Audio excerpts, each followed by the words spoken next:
Bonjour à tous, je suis Frédéric Lanquette, consultant en cybersécurité chez Real IT comme Network. Je suis spécialisé dans les domaines de la cybersécurité tels que la gouvernance SSI, la sécurité offensive, c'est-à-dire tout ce qui est audit des intrusions, mais aussi la sécurité défensive, comme la mise en place de SOC et SIEM, comme Security Operating Center, pour assurer donc le maintien en conditions de sécurité des infrastructures et des systèmes d'information. L'objectif de ce webinaire est de vous présenter donc un regard sur la cybersécurité dans le cadre de la crise sanitaire, et je vais vous donner les éléments pour pouvoir y faire face.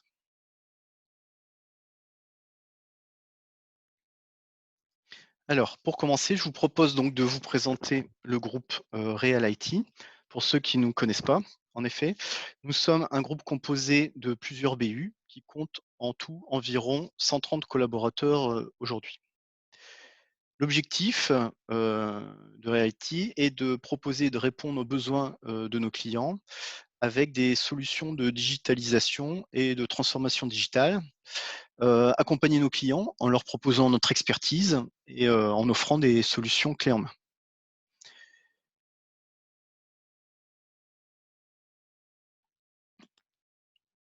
Pour répondre au mieux aux besoins de nos clients, notre activité est divisée donc en 7 business units, 7 BU.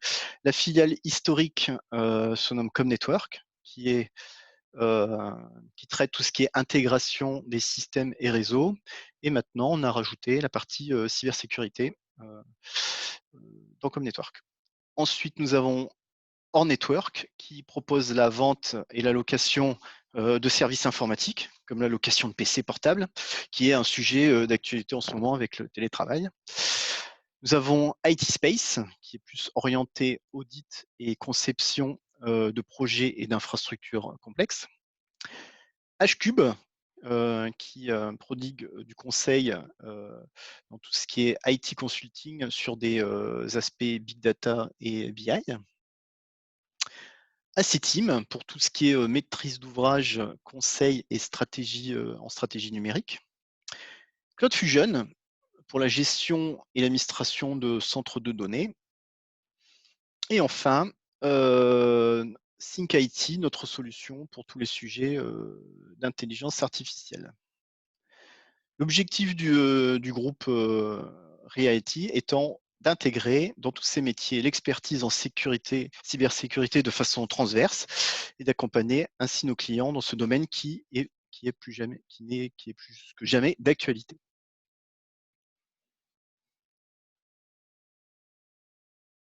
Alors, cybersécurité, à quoi s'attendre?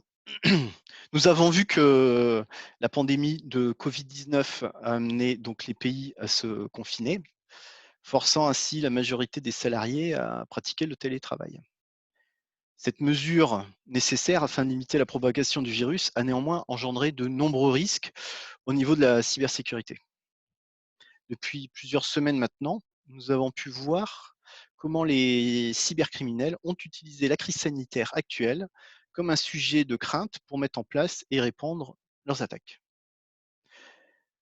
Comme une part croissante de la population mondiale travaille maintenant à domicile, les pirates ne manquent pas d'imagination pour lancer de nouveaux types d'attaques et cibler ainsi presque toute la population via les ordinateurs.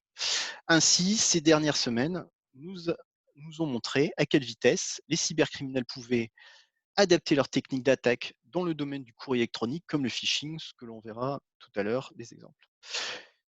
Nous allons ainsi voir comment les cybercriminels utilisent la crise sanitaire actuelle pour mettre en place et répandre leurs attaques.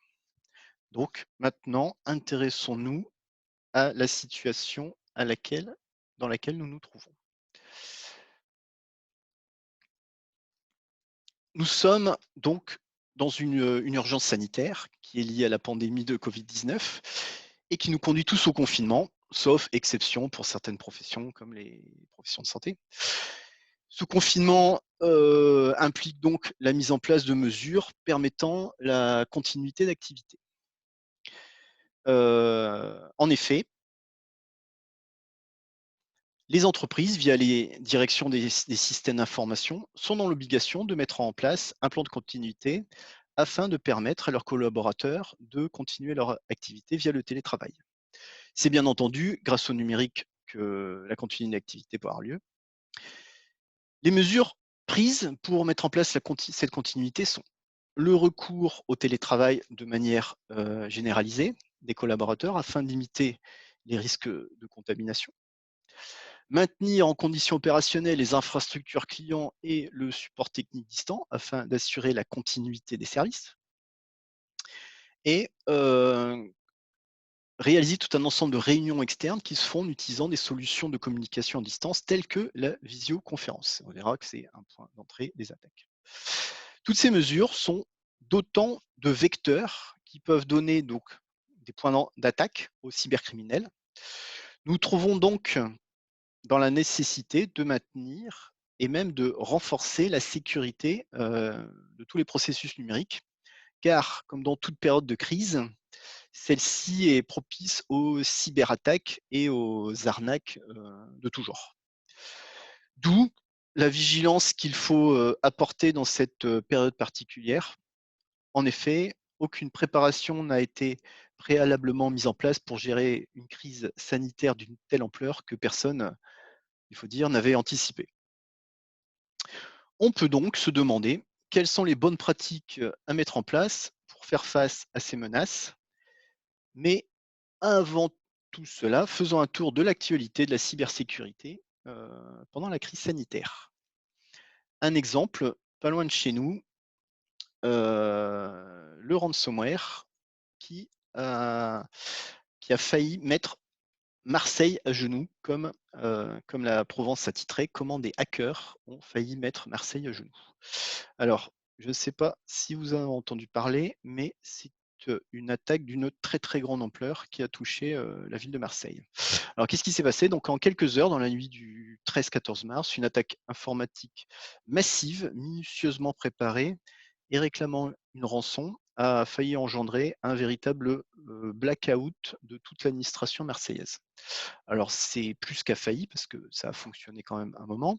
Donc, le samedi au matin, donc plusieurs responsables du service informatique de la ville, qui ne compte pas moins de 200 fonctionnaires, tentent de se connecter au réseau depuis leur domicile. Rien ne fonctionne. Puis leur boîte mail professionnelle, nouvel échec. Après plusieurs échanges inquiets entre eux, donc ils signalent donc et en plus donc du signalement d'une activité anormale sur le réseau, l'un des ingénieurs de l'équipe s'est rendu donc dans les locaux de la ville, dans le 15e arrondissement, afin d'évaluer la situation. Là, il s'est rapidement rendu compte qu'ils étaient la cible d'une énorme attaque et que tout était en train d'être chiffré, crypté. Et donc l'ingénieur n'a pas hésité, il a, comme on dit, arraché la prise, il a tout débranché afin, comme il le disait lui-même dans la Provence, de limiter les dégâts. Marseille était tout simplement au bord du blackout numérique. Alors, qu'est-ce qui s'est passé? Le système d'information de la ville de Marseille, c'est 1300 serveurs, un parc de 6000 ordinateurs et plus de 450 applications métiers. Tout ça a été rendu inaccessible.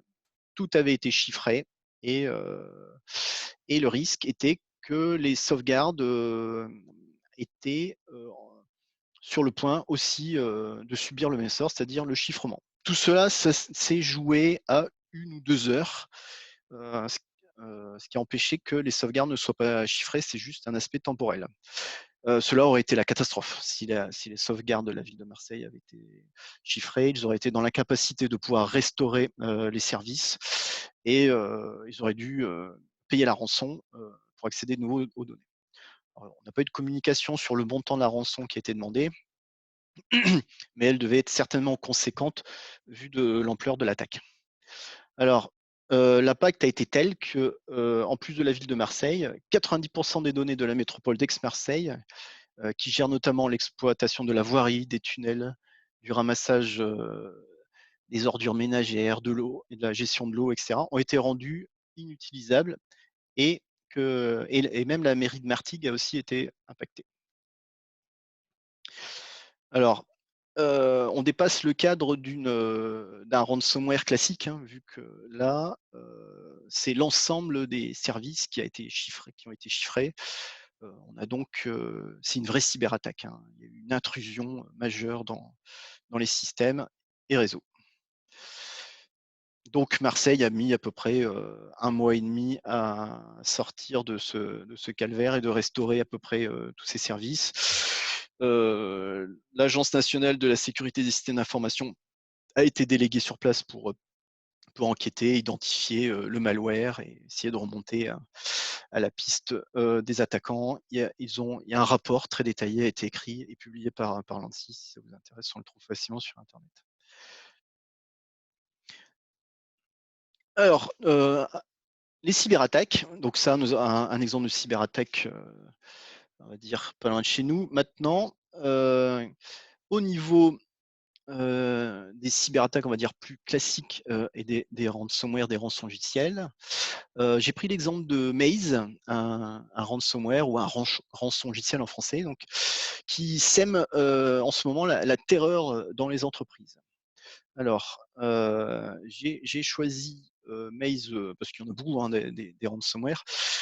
Déjà parce il fait un peu la une de l'actualité, hein. J'ai mis quelques exemples, là, on va les voir, on va les survoler. Maze donc est un ransomware d'un type un peu particulier. On le dit, il est de type as a service, comme les clouds, hein. Ce qui signifie en fait que les développeurs du logiciel malveillant ne sont pas nécessairement eux-mêmes à l'origine de l'attaque. C'est-à-dire qu'ils l'écrivent, ils le vendent à des utilisateurs qui vont l'utiliser et qui, eux, vont lancer les attaques. On peut, comme on dit, on peut être un très bon pirate sans avoir un sens commercial très accru. Du coup, aujourd'hui, de nombreux développeurs de ransomware vendent leurs services à des personnes tiers qui savent mieux en tirer profit. Alors, ce ransomware a impacté un grand nombre d'entreprises. Alors, j'ai mis là 3 exemples. Le premier, c'est qui a été massivement médiatisé, c'est Bouygues Construction, qui a subi donc le 30 juin une cyberattaque qui a bloqué tout son système informatique. Le ransomware a permis de pirater les données sensibles de Bouygues Construction et cette attaque a provoqué donc la mise à l'arrêt de tout son système informatique et les cybercriminels ont réclamé une rançon de 10 millions de dollars. Ensuite, nous avons un exemple sur l'encart de droite, là, Akid Ransomware, qui a été publié donc par Zataz sur l'attaque donc ici d'une banque qui a subi 2 attaques du même ransomware sur plusieurs semaines et qui a permis donc l'exfiltration de données. Alors, la particularité des nouveaux ransomware comme Maze, en dehors du fait qu'ils sont as a service, entre guillemets, c'est qu'ils ne font pas que chiffrer les données, ils les exfiltrent. Alors, c'est ce qui est arrivé donc sur l'encart du milieu. Cognizant, touché donc par le ransomware Maze. Alors Cognizant, c'est un groupe IT américain qui pèse 17 milliards de dollars de chiffre d'affaires, donc c'est plus que Total. C'est un des plus gros groupes américains dans le monde numérique.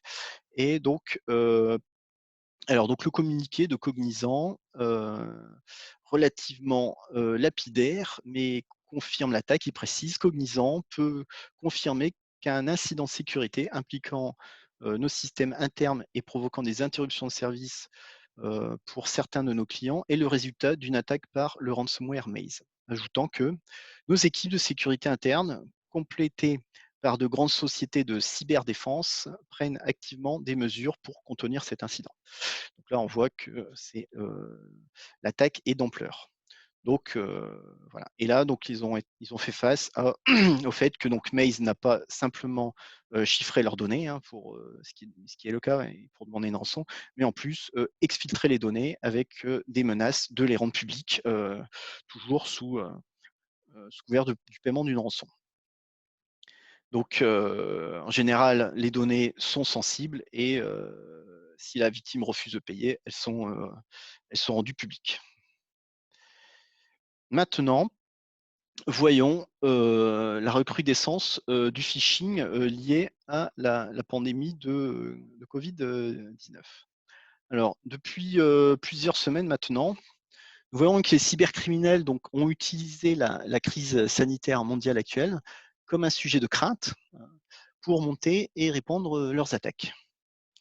Mais comme une part croissante de la population mondiale travaille à domicile et que donc on est dans une et que le contenu numérique augmente par la suite, les pirates informatiques trouvent de nouvelles façons d'exploiter toute la gamme de nos émotions humaines par le social engineering en réalisant des attaques sophistiquées donc par le phishing. Alors ici on est dans l'émotionnel. Les gens cherchent désespérément des masques, par exemple, et dès qu'ils reçoivent un mail ou une possibilité d'en avoir, donc ils sont tentés de se précipiter. Eh bien, prudence. Voilà, donc ici, c'est un mail frauduleux, donc ce qu'on appelle du phishing, et qui a été envoyé et qui propose donc de donner des kits de confinement avec des masques médicaux FFP2, des gants, des solutions hydroalcooliques, tout ce qu'on est en pénurie sur le marché. Donc, il s'agit bien entendu d'une arnaque qui vise donc à voler les informations personnelles et bancaires. Donc, on ne donne jamais son numéro de carte bleue sur une sollicitation que l'on reçoit par mail comme ça. Dans le cas opposé, il faut appeler sa banque et faire immédiatement opposition. Alors, ça, c'est un exemple de mail, mais on a aussi beaucoup d'autres cas où les escrocs se sont fait passer pour des médecins, des experts internationaux sur les pandémies, en diffusant de nouvelles informations sur le Covid-19, sur des traitements potentiels, en donnant des consignes de sécurité, des équipements de protection à bas prix, etc. Eh bien, il est bien évident que tous ces mails contiennent des pièces jointes qui contiennent souvent des malwares, d'accord. Donc, qui peuvent compromettre votre ordinateur. Donc, ça, là, on est dans un cas de phishing classique. La visioconférence a aussi beaucoup été attaquée. Elle l'est toujours. Donc, par exemple, donc la plateforme Teams, donc là, qui permet l'outil collaboratif, on va dire, le plus utilisé actuellement dans le cadre du télétravail. Donc ici, nous sommes dans la situation donc d'une attaque par phishing, dont l'objectif est de voler les identifiés de connexion à Microsoft Office 365. Et donc un courriel qui peut sembler donc très convaincant à première vue, qui reflète donc une copie parfaite des pages de connexion à Teams. Il nous incite à nous connecter pour voir les messages reçus, alors que bien sûr nous étions hors ligne, hein. Et le fait de pouvoir voler les informations d'identification pour la connexion des équipes signifie que l'on peut accéder donc au compte Microsoft et voler toutes les informations qu'il contient, hein. Donc tous les partages documentaires, accès à la messagerie, enfin là il y a pas de limite. Donc l'attaque est particulièrement efficace, surtout en cette période où les utilisateurs de Microsoft Teams ont augmenté de façon exponentielle. Donc maintenant, intéressons-nous toujours dans la visioconférence. Un des outils les plus utilisés actuellement, c'est le cas de Zoom. Alors d'ailleurs, je l'ai utilisé pour la visioconférence. Après réflexion, est-ce que Zoom est sûr ou pas? Eh bien, on va tenter d'y répondre. Donc déjà, première chose, Zoom a défrayé l'actualité ces derniers temps. Donc, si on reprend le contexte, donc déjà, suite au confinement, donc la plupart des applications de visioconférence ont vu leur nombre, respectif d'utilisateurs augmenter de façon exponentielle. Et Zoom, c'est plus de 200 millions de participants par jour à des visioconférences, ce qui est gigantesque. Le logiciel de visioconférence dont l'utilisation a explosé depuis les premières mesures de confinement donc, est régulièrement pointé du doigt pour ses trous béants de sécurité. Alors, alors que la plateforme donc, de visioconférence gagne en popularité depuis le confinement et la généralisation du télétravail, les cybercriminels, ils ont mis en lumière ses défauts de sécurité du coup, parce qu'elle s'est fait énormément attaquer la plateforme. Donc du coup, Dernier scandale en date, les comptes de plus de 530 000 utilisateurs sont à vendre sur le dark web. Alors, c'est l'entreprise de cybersécurité Cyble qui a révélé ça. Donc, les données proposées contiennent non seulement les emails, mais aussi les mots de passe, les URL de réunion et les codes d'administration. Chacun des comptes ne coûte pas plus d'un centime, hein, donc ça coûte pas cher à acheter. Et certains sont même offerts pour favoriser le Zoom bombing. Zoom bombing, c'est cette pratique qui consiste à s'introduire dans une conversation privée et à harceler ses membres en partageant, par exemple, des contenus pornographiques. Alors, pour ma part, j'ai jamais assisté à ce genre de scénario, mais on le voit dans l'actualité de la cybersécurité. C'est bien détaillé. Donc voilà. Donc la question, c'est comment ces 500 000, plus de 500 000 identifiants comptes Zoom ont-ils fuité sur le dark web? Pour l'instant, c'est pas très clair. Alors, on a découvert aussi que l'application Zoom envoyait nos données à Facebook. Tiens donc. Alors, la polémique la plus récente donc, porte sur l'envoi de données personnelles par Zoom vers Facebook, et ce, même lorsque l'utilisateur n'est pas membre du réseau social. La version iOS de Zoom, en fait, ça concerne la version iPhone, transmettait donc des données à Facebook dans le plus grand secret, et cela sans accord de l'utilisateur. Zoom avait omis de mentionner ce transfert d'informations dans sa politique de confidentialité. Alors, lors du téléchargement et de l'ouverture de l'application, en fait, Zoom se connecte à l'API de Facebook, et Zoom informe donc le réseau social lorsque l'utilisateur ouvre l'application, fournit des détails sur l'appareil de l'utilisateur, le modèle, la ville de connexion, l'opérateur téléphonique, etc. Ces données pouvaient être utilisées pour la publicité en ligne de Facebook afin de mieux cibler les utilisateurs pour qu'ils cliquent bien sûr sur les pubs et amènent des profits à Facebook. Voilà, ça c'est donc et Zoom a aussi été épinglé pour ses fausses déclarations à propos du chiffrement des conversations. En effet, concrètement, les données sont lisibles sur les serveurs de Zoom, c'est-à-dire que n'importe quel salarié de la startup peut accéder au contenu audio et vidéo d'un utilisateur sans son consentement. Il ne s'agit donc pas de chiffrement de bout en bout. Pour que ce soit le cas, il faudrait que les participants à la réunion aient la possibilité de la déchiffrer. Alors, en gros, les Zoom stockent les enregistrements des conférences de façon en clair sur ces serveurs, et il y a un manque draconien de sécurité. Alors on peut se demander par rapport à ça en disant, mais avec tout ça, plus personne devrait utiliser Zoom. Eh bien, si, tout le monde l'utilise encore, et donc quelles ont été les mesures de protection mises en place par Zoom? Alors, peu après les révélations des fuites vers Facebook, après avoir plaidé d'abord l'ignorance, l'entreprise Zoom a annoncé avoir mis à jour son application, annoncé le déploiement d'une nouvelle version corrigée. Zoom s'est excusé et a fait marche arrière, a titré les médias. Dans une déclaration récente, Zoom a indiqué, j'ouvre les guillemets, Zoom prend la vie privée de ses utilisateurs extrêmement au sérieux.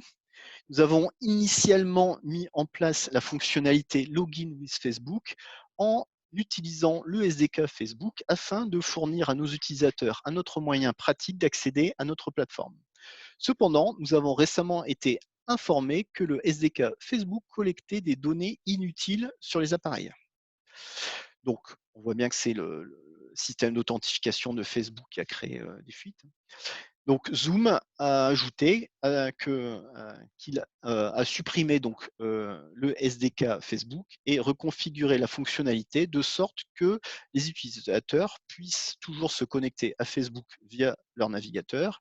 L'application a également présenté la société a également présenté ses excuses aux utilisateurs de son service, ajoutant qu'elle restera très attachée à la protection des données personnelles à l'avenir. On est là sur un point important, c'est que font ces sociétés de nos données personnelles, surtout les sociétés américaines, hein, qui ne sont pas que la RGPD, ils en sont un peu loin. Donc, les données en question donc, qui avaient fuité concernaient le modèle de smartphone utilisé, le type et la version de l'OS utilisée, la taille de l'écran ou encore le fuseau horaire de l'appareil. On va dire pas des données trop sensibles. À noter toutefois que pour les iPhones, donc la mise à jour de l'appli n'est pas automatique lors de l'ouverture de Zoom. Il faut aller sur son profil utilisateur et installer les mises à jour manuellement.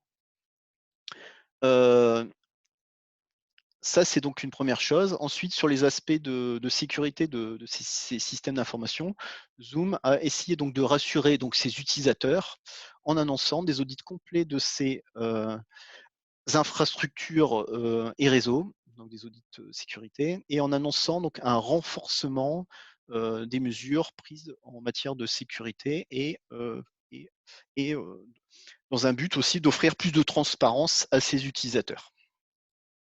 Donc toutes ces bonnes actions donc, qui malheureusement n'ont pas empêché donc, certaines entreprises et administrations à interdire à leurs employés d'utiliser Zoom pour leurs échanges.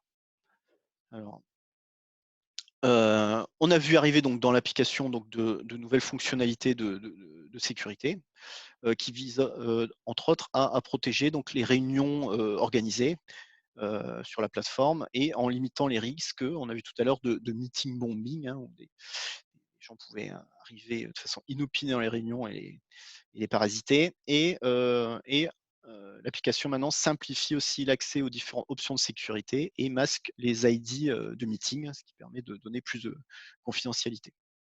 Zoom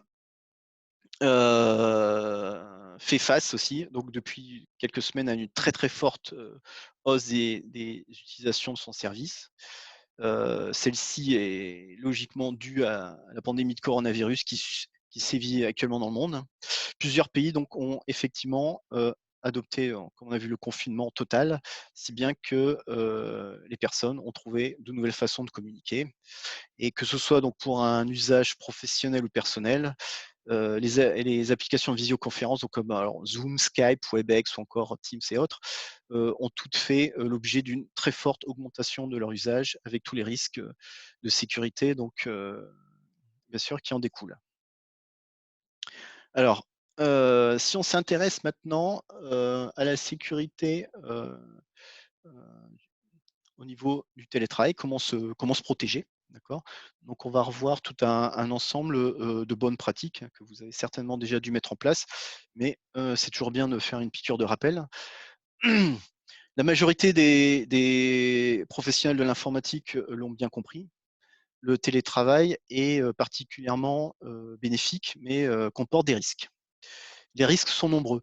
Les réseaux non sécurisés, l'espionnage, le piratage, des employés qui pourraient être manipulés par du social engineering comme le phishing, les ordinateurs portables utilisés à la maison par les enfants avec tous les risques que cela encourt, etc. Donc, face à tous ces risques, on peut se poser la question comment on sécurise le télétravail?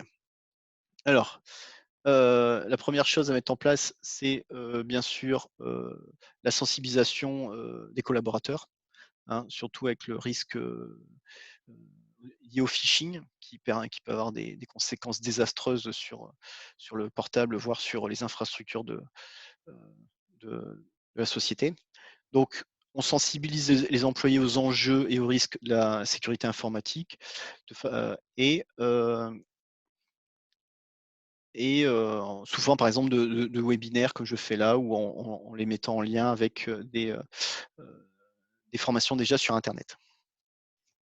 Ensuite, on vérifie que son antivirus a ses signatures, que les antivirus ont les signatures bien à jour, hein. Donc, même si ce ne sont pas des solutions miracles, les antivirus contribuent quand même beaucoup à la sécurité du poste client, pour peu que la solution qui soit installée soit efficace.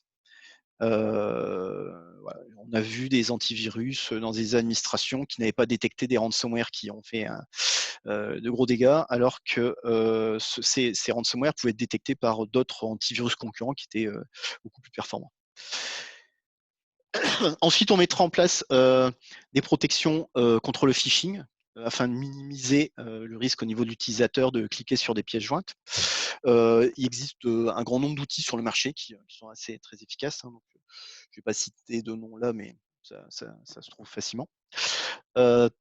Ensuite, bien entendu, pour accéder donc au système d'information de son entreprise, donc dans le télétravail, on va utiliser donc un réseau privé virtuel, un VPN, afin d'ouvrir donc un tunnel sécurisé entre le poste de travail à distance et le réseau de l'entreprise et accéder donc au système d'information de façon sécurisée. Donc, alors, les VPN, c'est déjà une couche de sécurité parce que on va créer un réseau privé hein, pour se connecter à distance, hein, dont les communications seront chiffrées. Par contre, il ne faut pas oublier que les VPN, comme tout, c'est des services, c'est des programmes et ils peuvent avoir des vulnérabilités. Et donc, on fera toujours en sorte de veiller à la sécurisation des connexions VPN en ayant fait en sorte d'avoir toujours les dernières versions à jour au niveau des pages de sécurité. Parce que ce sont devenus des gros points d'attaque, hein, des hotspots pour entrer dans les sociétés. Il y a beaucoup de failles critiques qui ont été publiées sur les VPN qu'on appelait des 0D. On s'intéressera aussi à la surveillance des connexions à distance sur les bureaux à distance, hein, les remote desktop, hein, RDP. Donc, afin de détecter des accès anormaux, il est important de mettre en place une solution de surveillance des sessions à distance RDP. De plus, des alertes en temps réel et une réponse immédiate permettant d'agir avant que tout dommage ne soit causé est une bonne chose.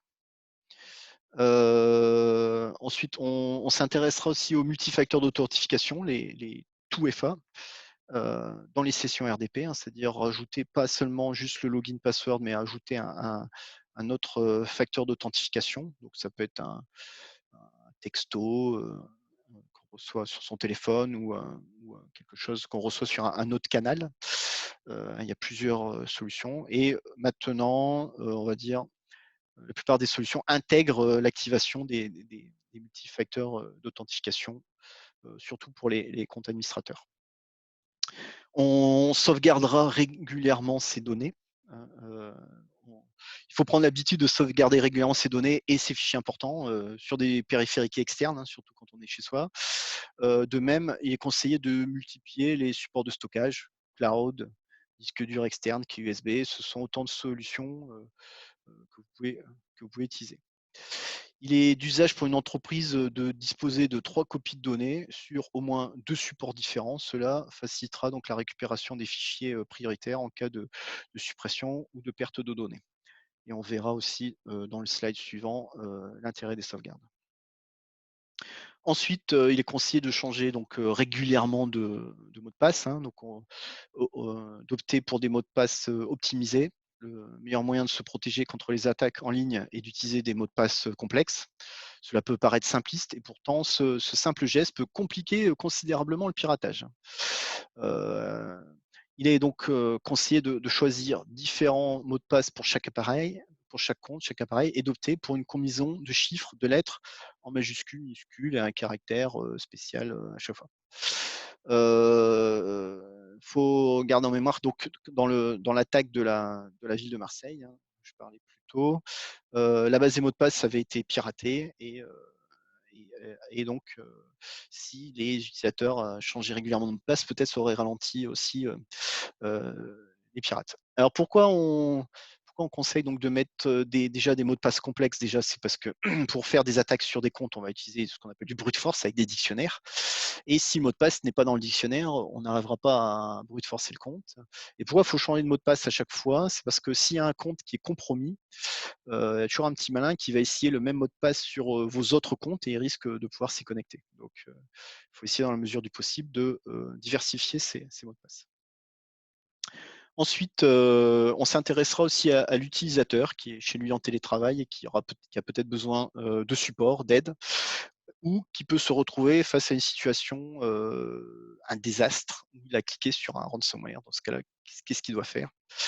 Normalement, c'est la campagne de sensibilisation qui doit l'amener à savoir réagir dans ce genre de situation. Donc, veiller à mettre en place un support, pendant le télétravail sur lequel, l'utilisateur a une assistance, et aussi pouvoir déclencher donc un incident de sécurité si besoin, si ça se propage à travers, le VPN dans le système d'information de l'entreprise. Voyons maintenant, heu, comment on réagit face, au ransomware. Alors, les ransomware, donc comme vous le savez, chiffrent, les fichiers donc qui ont une valeur potentielle, sur l'ordinateur, donc ou les serveurs, donc les documents, images, bases de données, vidéos, et cetera. Et heu et donc, on voit un pop-up là, comme on voit à droite et qui demande une rançon en échange de la récupération des données. Donc avec souvent un compte Bitcoin associé. À cela maintenant, au ransomware, donc comme on a vu avec Maze, s'ajoute, l'exfiltration des données où on peut avoir un 2e niveau de demande de rançon, avec une menace de divulgation des données, personnelles. Alors il faut savoir que maintenant, hein, avec la CNIL, si vous êtes, face à ce genre de situation, vous devrez faire, une déclaration de compromission, de données à caractère personnel si, heu, vos données sont exfiltrées. Quelles sont les mesures à prendre? Alors, il n'y a pas de mesure miracle, il y a, il y a tout un ensemble c'est tout un ensemble de mesures qu'il faut prendre en fait pour, essayer de réduire le risque, au minimum. Donc bien entendu, des mises à jour de sécurité régulières parce que les ransomware, tous ces malwares utilisent des failles sur, les services sur le réseau pour se propager sur le réseau. Les sauvegardes. Donc on est d'accord que tout le monde fait ses sauvegardes, enfin j'espère, mais les sauvegardes doivent être offline, c'est-à-dire ne pas être visibles, sur le réseau. Comme sinon la propagation du ransomware, voire, les piratages de toutes les infrastructures, heu, peuvent, impacter aussi les sauvegardes, ce qui a failli être le cas à Marseille si, un administrateur ne s'était pas précipité pour débrancher les serveurs et arrêter l'attaque. Il est fort probable que les sauvegardes auraient été chiffrées aussi et les conséquences auraient été, dramatiques pour la ville de Marseille qui n'aurait pas pu restaurer, ses services. Ensuite, il est conseillé de travailler donc, avec un compte utilisateur, ce que moi-même je fais. Heu Ce qui permet, si un virus rentre sur ma machine, eh bien, ça minimise l'impact sur le système parce qu'il n'aura pas les droits administrateurs. Donc utiliser les droits administrateurs, on peut avoir les droits administrateurs, mais on va les utiliser que dans des cas de maintenance, pour faire de la bureautique ou les tâches classiques, le compte administrateur n'est pas nécessaire. Donc il est pas nécessaire que la messagerie soit lancée avec un compte utilisateur même, totalement déconseillé. Ensuite, bien entendu, attention aux emails, hein, donc sensibiliser les utilisateurs au maximum, parce que, l'utilisateur est souvent, comme on dit, le maillon faible, de la chaîne et dans toutes les entreprises, malgré les sensibilisations des RSSI il y a toujours un utilisateur qui est sur un ransomware et qui va provoquer donc, une catastrophe temporaire. Ouais. Alors, que fait-on en cas de compromission? Eh bien, la première chose à faire, c'est, isoler la machine, qui est infectée. Il faut l'isoler du réseau, heu et faire appel, à un professionnel, à son service de support, informatique le plus vite possible, qui pourra mettre en place donc un audit pour évaluer l'étendue, de la propagation du ransomware et des chiffrements associés et aider à la restauration des données pour que les services puissent repartir, le plus vite possible et il faudra bien entendu mettre en place, des, des solutions, pour renforcer la sécurité et éviter une autre attaque du même type. Alors maintenant, on va voir quelles sont les nouvelles méthodes pour, lutter contre, les cyberattaques parce que là, on a vu, la défense, on va dire, le renforcement de la sécurité du poste client, au niveau du télétravail.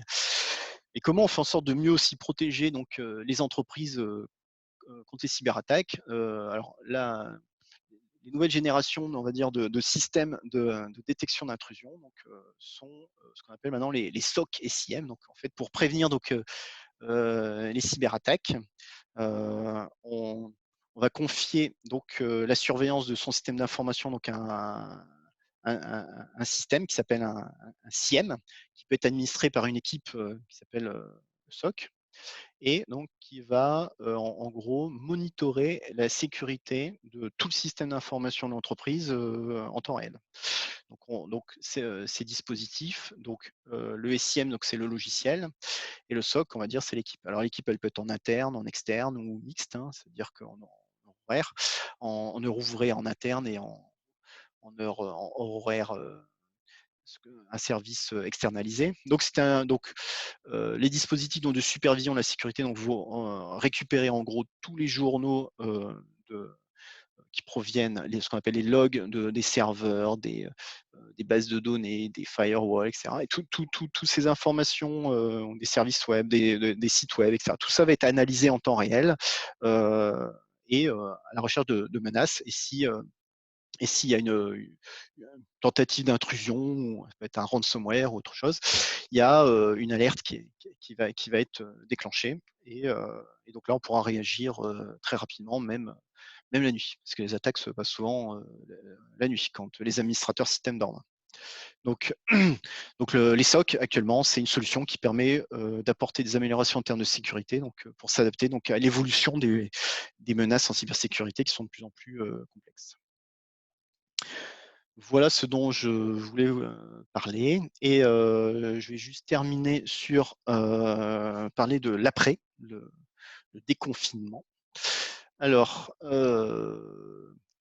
il est nécessaire, on va devoir tous reprendre le travail très bientôt là. Donc on va se retrouver dans une situation où la pandémie donc existe toujours, avec la mise en place de tout ce qu'on appelle les mesures barrières. Donc, et on a toujours ce climat où on a des difficultés. Est-ce que les enfants reprennent l'école? Oui, non, il y a encore certaines craintes. Donc du coup, le déconfinement va bien entendu se faire par étapes. Et le premier objectif, donc, c'est de protéger les équipes informatiques, donc en instaurant donc des mesures sanitaires adéquates, hein, pour pas qu'ils soient touchés par le virus, et préparer un mode de travail hybride entre ceux donc, qui seront toujours en télétravail et ceux qui seront de retour au bureau. Donc, les entreprises donc, ne pourront compter sur un retour de l'intégralité et leur capacité opérationnelle euh, et de leur accès au marché avant la diffusion massive, on va dire, d'un vaccin ou d'un traitement. Donc, il faut attendre encore on n'a pas de visibilité exacte dans combien de temps on aura un vaccin ou un traitement. Ce qui veut dire que on va devoir rester dans cette condition hybride de travail, où soit on est en télétravail, soit on est à l'entreprise. Et il faut, à travers ça, quand même continuer à maintenir des conditions de sécurité dans ce mode hybride. Donc, comme je dis, donc un maintien en conditions de sécurité de ce mode hybride sera donc à mettre en place.